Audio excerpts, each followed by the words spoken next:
നമസ്കാരം, പുതിയൊരു വീഡിയോയിലേക്ക് എല്ലാവർക്കും സ്വാഗതം. ഇന്ന് നമുക്കൊരു RC കാർ പരിചയപ്പെട്ടാലോ. RC കാറിൽ ഇതൊരു RC ട്രക്കാണ്. നമ്മുടെ നാട്ടിലൊക്കെ കണ്ടിരിക്കുന്ന ഒമിനിയുടെ മോഡലിലൊക്കെ വരുന്ന ഒരു ഡിസൈനാണ് ഇതിൻ്റെ ഫ്രണ്ട് ഭാഗം വരുന്നത്. അതുപോലെ തന്നെ ബാക്കൊക്കെ വരുന്നത് നമ്മുടെ ടാറ്റ ഏസിൻ്റെ ഒക്കെ അതേ മോഡലിലൊക്കെ ഡിസൈനിങ് ആണ്.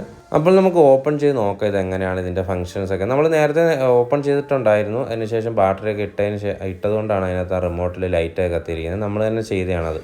നമുക്ക് ഈ പ്രോഡക്റ്റ് കാണുമ്പോൾ തന്നെ അറിയാം അത്യാവശ്യം നല്ല ബിൽഡ് ക്വാളിറ്റിയും കാര്യങ്ങളൊക്കെ ഉള്ളതാണ്. വെയിറ്റ് ഒക്കെ ഉണ്ട്. അത്യാവശ്യം നല്ല ക്വാളിറ്റിയുള്ള പ്രോഡക്റ്റ് തന്നെയാണ്. വെളിയിൽ നിന്ന് നോക്കുമ്പോൾ തന്നെ നമുക്ക് കാണാൻ പറ്റുന്നത്. ഒമിനിയുടെ അതേ മോഡലിലൊക്കെ തന്നെയാണ് ഡിസൈൻ ചെയ്തിരിക്കുന്നത്. ബാക്ക് സൈഡ് വരുമ്പം ടാറ്റ ഏസ് ആണെങ്കിലും ഫ്രണ്ട് നമുക്ക് ഒമിനിയുടെ മോഡലിലൊക്കെയാണ് ഡിസൈൻ ചെയ്തിരിക്കുന്നത്. അത്യാവശ്യം ഇതിൻ്റെ കുറേ വേരിയൻ്റ് ഉണ്ട്. ഓപ്പൺ ആയിട്ടുള്ളതും അതുപോലെ തന്നെ കവേർഡ് ടൈപ്പ് ആയാലും കുറേ മോഡലുകളുണ്ട്. നമ്മൾ ഈ ഒരു മോഡലാണ് മേടിച്ചിരിക്കുന്നത്. അതുപോലെ തന്നെ ഇതിൻ്റെ റിമോട്ട് കൺട്രോൾ നോക്കി അത്യാവശ്യം നല്ല ക്വാളിറ്റി ഉള്ളതാണ്. ചെറിയ ഈ വിലയ്ക്കൊക്കെ കിട്ടുന്ന ഈ RC കാറിനൊക്കെ ഈ മോഡലായിരിക്കും ഇതിൽ റിമോട്ട് കൺട്രോൾ വരുന്നത്. പക്ഷേ ഇത് നല്ല നമുക്ക് ഹാൻഡിൽ ചെയ്യാനൊക്കെ നല്ല എളുപ്പത്തിലുള്ള ഒരു റിമോട്ട് കൺട്രോൾ തന്നെയാണ് അവർ കൊടുത്തിരിക്കുന്നത്. അത്യാവശ്യം നല്ല പവറുള്ള മോഡൽ തന്നെയാണ്. ഇതിനകത്ത് തന്നെ ഓടിക്കുമ്പോൾ തന്നെ അറിയാം ഇത് നമ്മളൊരു ക്ലോത്തിൻ്റെ മുകളിൽ വെച്ചിട്ടാണ് ഈ വണ്ടി ഓടിക്കുന്നത്. എന്നാലും അത്യാവശ്യം നല്ല പവറിൽ തന്നെയാണ് ഈ വണ്ടി മുൻപോട്ട് പോകുന്നത്. അതിൻ്റെ ടയറൊക്കെ നമുക്ക് റൊട്ടേറ്റ് ചെയ്യാൻ പറ്റും. നമ്മുടെ റിമോട്ട് കൺട്രോൾ വഴി തന്നെയാണ് ഇത് ചെയ്യാൻ പറ്റുന്നത്.